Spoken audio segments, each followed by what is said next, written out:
911 emergency. This is Merlin Jerzak calling from 29458 Kiwi Court in St. Joe. I'm On October 22, 1989, in St. Joseph, Minnesota, 11-year-old Jacob Wetterling, his brother Trevor, and his best friend Aaron Larson were riding their bikes home from a convenience store when a masked man with a gun came out of the bushes and told the boys to lay face down on the ground. He asked each boy how old he was, then took Jacob and told the other boys to run away and not look back. This was the last time anyone saw Jacob living. How did Jacob Wetterling end up dying? How long would it take to figure out what is going on? Hello and welcome once again to my channel. Please subscribe, as it motivates to create more intriguing content for you. Let's have a look at the 27-year-old cold case finally solved by a mom. Our case today took place in St. Joseph, Minnesota, a small town in Stearns County about 75 miles north of Minneapolis. St. Joseph seems like a small neighborhood town, and most of the people who live there own their own homes. The College of St. Benedict is in St. Joseph, which is also where a lot of young workers live. Visit Quarry Park and the Close Natural Reserve if you like being outside. But in October 1989, a terrible crime took place in this small town that seemed to have everything. Before we can get there, we have to go back to the beginning. Jacob Wetterling was born on February 17, 1978, in Long Prairie, Minnesota. Jerry and Patty Wetterling were so happy to have their first child. His younger brothers and sisters were named Trevor, Amy, and Carmen.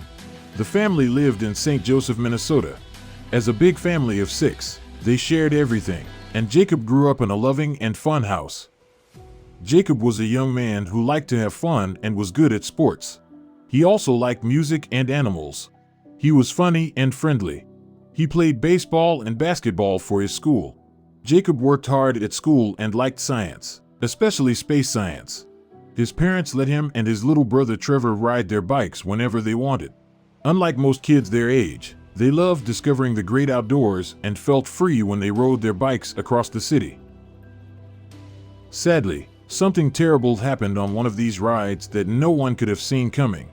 October 22, 1989, in St. Joseph was a quiet day. Everyone in the Wetterling family had the day off, so they all stayed home and took it easy. Jerry and Patty got ready for a dinner party that was about 20 miles away in Clearwater. As the oldest, Jacob was in charge of Trevor, Carmen, and Amy while their parents were at the party. Patty and her husband had not been out alone in a while, so she wanted the kids to stay home.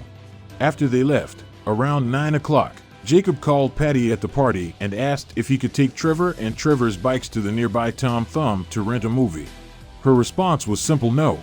Since it was already dark, they would have to leave their younger sisters at home alone with no one to watch them.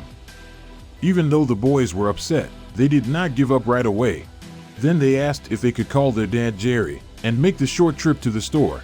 On the mile-long walk to the video shop, they told him they would be careful, wear bright vests, and use their flashlights. Also, they told him that they had talked to their neighbors and that their 14-year-old daughter would watch the girls while the two boys rode their bikes to the shop. Jerry understood how badly the boys wanted to go and agreed to take them. Jacob called his friend Aaron Larson and Trevor as soon as he could and went to their house to see them. The three of them rode their bikes to get to the movie shop. They did not have much trouble finding the video shop, and once they were there, it took them a while to find the movie they wanted. In the end, they chose The Naked Gun on VHS. They rented it and then rode back home on their bikes. The boys moved slowly because it was dark and they had to use their flashlights to see. After a short ride, a man in a mask came out of a garage and blocked their way. This scared them. It scared them when he pointed a gun at them and told them to get off their bikes. He told them to park their bikes in a ditch next to the road, and then he made them all lie on their stomachs on the sidewalk. Then he asked how old they were all together. When he saw that Trevor was the youngest, he told him to slowly get up and head toward a forest area nearby. He told him that if he made a sound or turned around to look behind him, he would shoot him. Trevor did what the man told him to do because he was scared. The man in the mask turned around and faced the other two boys. He told them both to turn around and look at him instead of the road so he could see them. After a short break to think, he seemed to be looking at Jacob, Then he told Aaron to get up and leave slowly, just like he had told Trevor to do a few minutes earlier.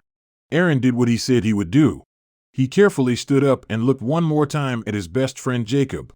Then he ran quickly toward the woods area where Trevor had gone when he turned back. After this, no one saw Jacob alive again except for his kidnapper. Even though they were both scared and shocked by what had happened, Trevor and Aaron saw that Jacob was in much worse shape than they were. When Jacob and Trevor ran back to their house, there were no adults there. Because the neighbor's daughter was watching out for them, the girls told her what had happened. Merlin Scherzak, who was her father, went to the Wetterling's house after she called him. He called Patty and Jerry right away while they were still at the dinner party. The cops were also called and got there quickly. After dinner, Patty and Jerry were quick to get back to their house. Even though they were glad Trevor was safe and back home, they were very upset about what had happened to Jacob. The search for Jacob became serious very quickly. A lot of police from the Stearns County Sheriff's Office were sent to where Jacob was taken at the end of the road. But when the cops started their investigation that night, they made a big mistake that was hard to fix. They did not all go to the homes near where the girl was taken that night. In kidnapping cases, like Jacob's, it is often important for the police to talk to neighbors in the area where the kidnapping happened within the first 24 hours of the search.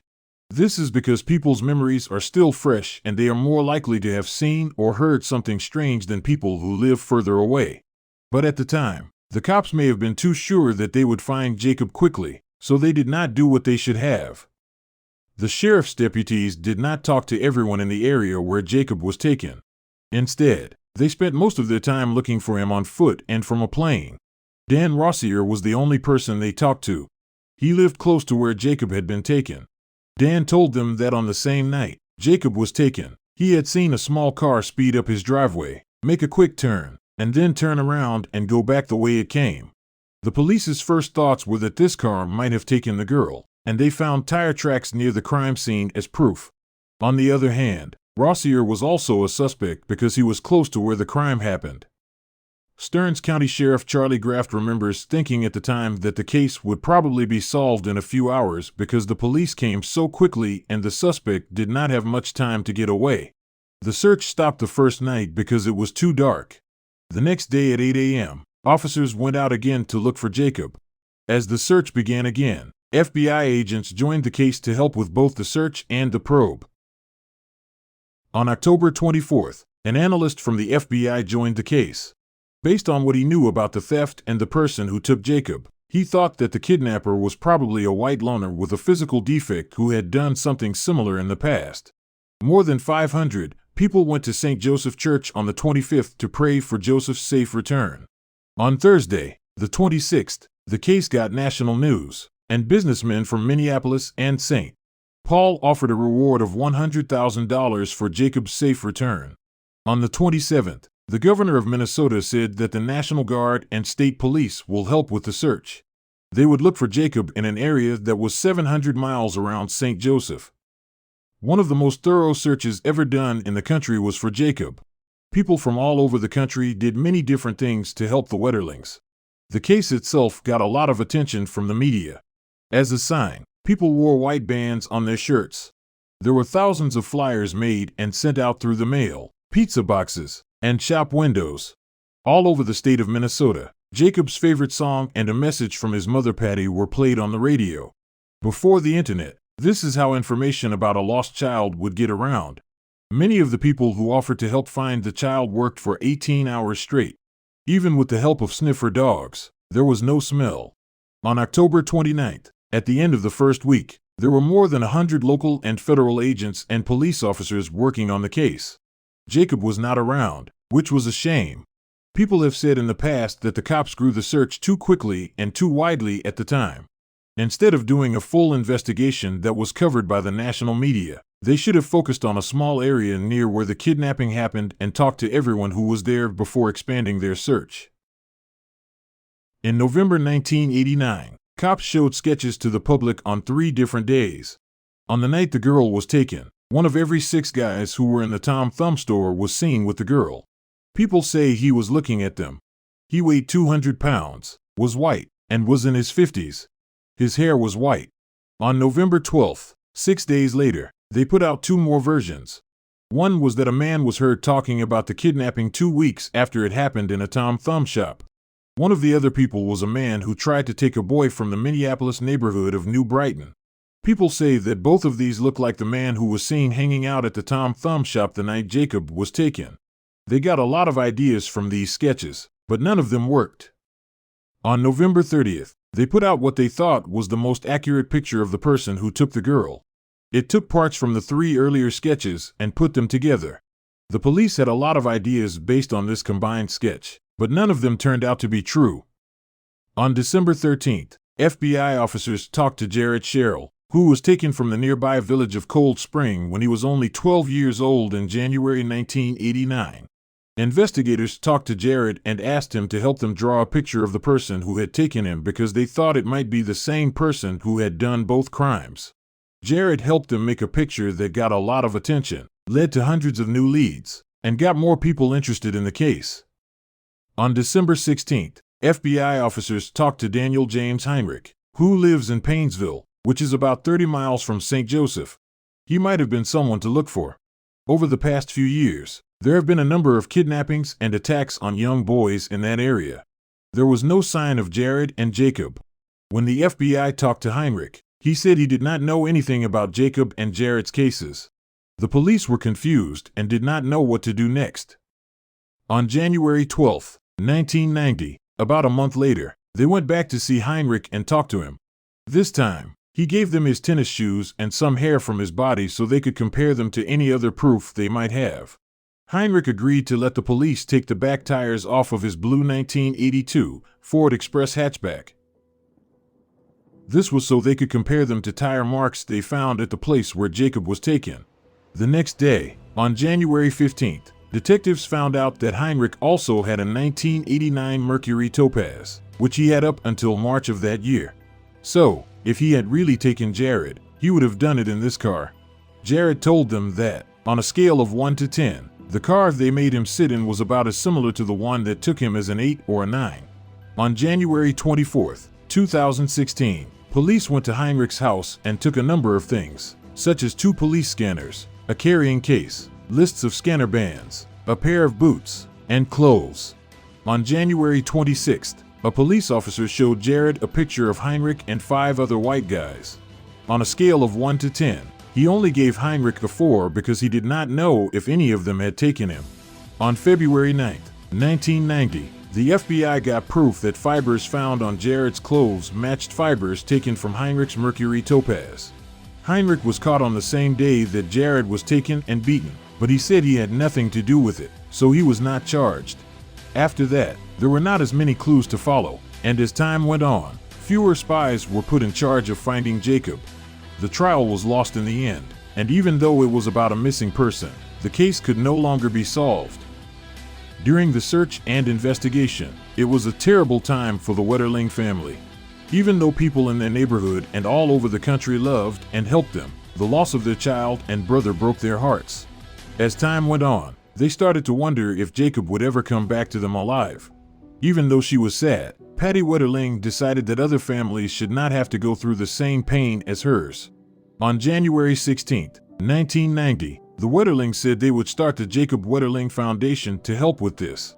They wanted more people to know about child snatchers, how they take children, and what each person can do to stop it. Even though the family was in a lot of pain, they used it to help others as much as they could. Because of Jacob's case, the rules in the United States have changed for these kinds of situations. In 1994, the government passed the Jacob Wetterling Act. For the first time in U.S. history, a law was passed that said each state had to keep a list of people who had been convicted of sexual crimes. Over the years, this law has helped a lot of other people find their own lost children, leaving a lasting impact. The Wetterlings helped a lot of people, but they still did not know what happened to their dear friend Jacob. Even though it became less likely that he was still alive over time, they kept hoping that he might still be living. Joy Baker, who was 43 years old and a mother of 2. In 2010, she became interested in Jacob Wetterling's story. In 1989, Joy was 22 years old when Jacob was taken from St. Joseph.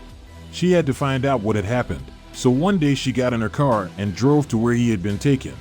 Joy did not know where to start, so she did what she was best at. She wrote a blog. Also, on October 23, 2010, she made a blog post called "Where Are You, Jacob?" in which she asked for the 21-year-old boy who had been missing. She did not know that this was just the start of a journey that would last for the rest of her life and take her to places she could never have dreamed of. From that point on, she carefully wrote about everything on her old school blog, so you can follow her trip. She jumped right into the investigation, asking questions and following up on any leads she found. She read old police records and news stories over and over again, looking for even the smallest clues. And not long after that, she found out that the first search had made several mistakes. At the time, law enforcement did not follow up on good leads, mishandled or lost important evidence, and even forgot to talk to some important witnesses. Joy's study was so thorough that she wrote a whole blog post about the weather and moon phases on the night of the kidnapping. She knew that the moon would not have been fully up that night, so the witnesses would not have been able to see a car. This meant that the theft must have happened in the middle of the night. Joy was told to talk to Jared, who had been part of the first investigation and whose case was linked to Jacob's, as she continued to look for information on the decades-old case. Jared and Joy worked on the case together. When they found a newspaper story from 1987, they found something important. This story talked about a series of attacks and kidnappings of young boys that happened between 1986 and 1987. All of these crimes were done in the same way by someone who was hiding his name and had a gun. Jacob had been taken to a small town called Painesville. It took all of them about 30 minutes to get there. With Jared's help, Joy was able to find some of the victims. When she did, she found that they were all grown men looking for answers about terrible things that had happened to them years before. Jared and Joy both thought about where each attack would happen. They called it the Painesville Assault Cluster. They could not believe what they found, so they went to the cops with it. This opened up a case that had been closed for many years. All of a sudden, it was a big deal again because Joy's blog went popular and the police got a lot of tips. People all over the country talked about the story again.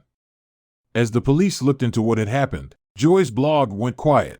In 2015, 26 years after the first crime, police were finally looking for the person again. On the sweater that Jared was wearing when he was taken, a bit of DNA from a different country was found.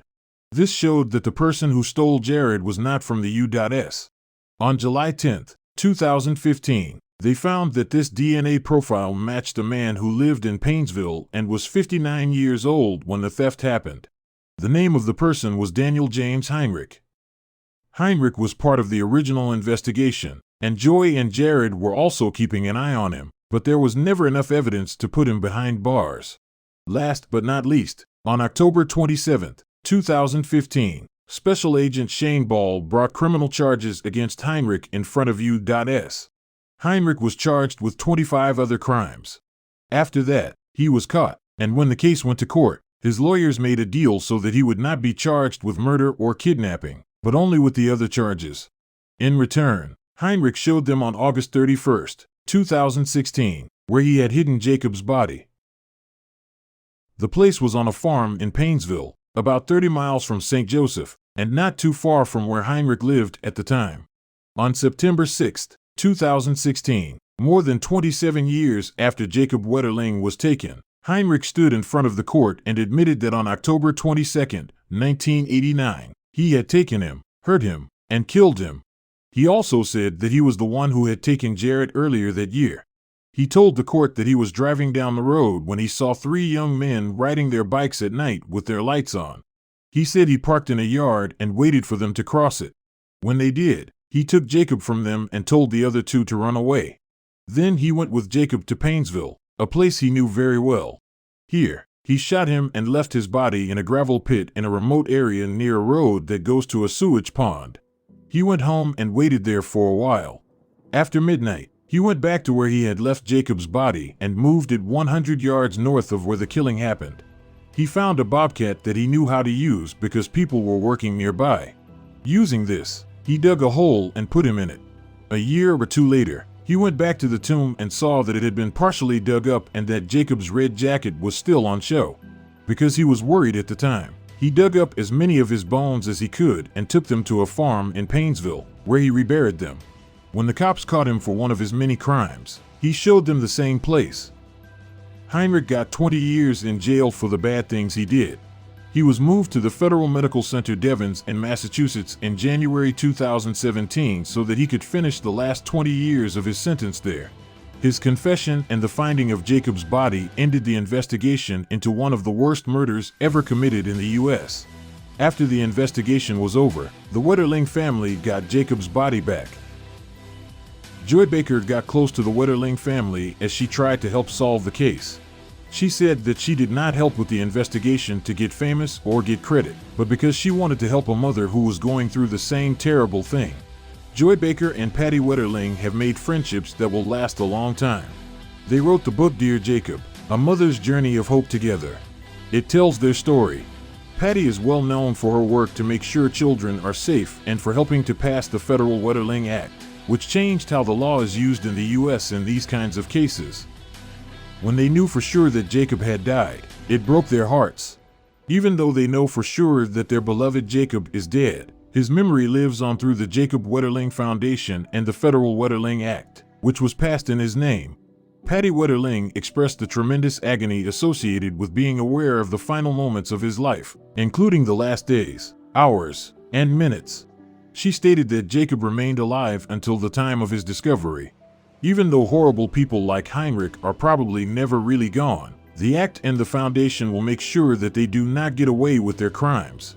And there's the terrible story of Jacob Wetterling, who was kidnapped and whose family worked hard to find him but could not find him. They finally found him, which gave them comfort. Tell us your thoughts about this case. Do you think Heinrich's sentence should have been longer? Write what you think in the comments section. If you liked the movie, click the like button and subscribe to see more. Thank you for staying until the end, and be safe.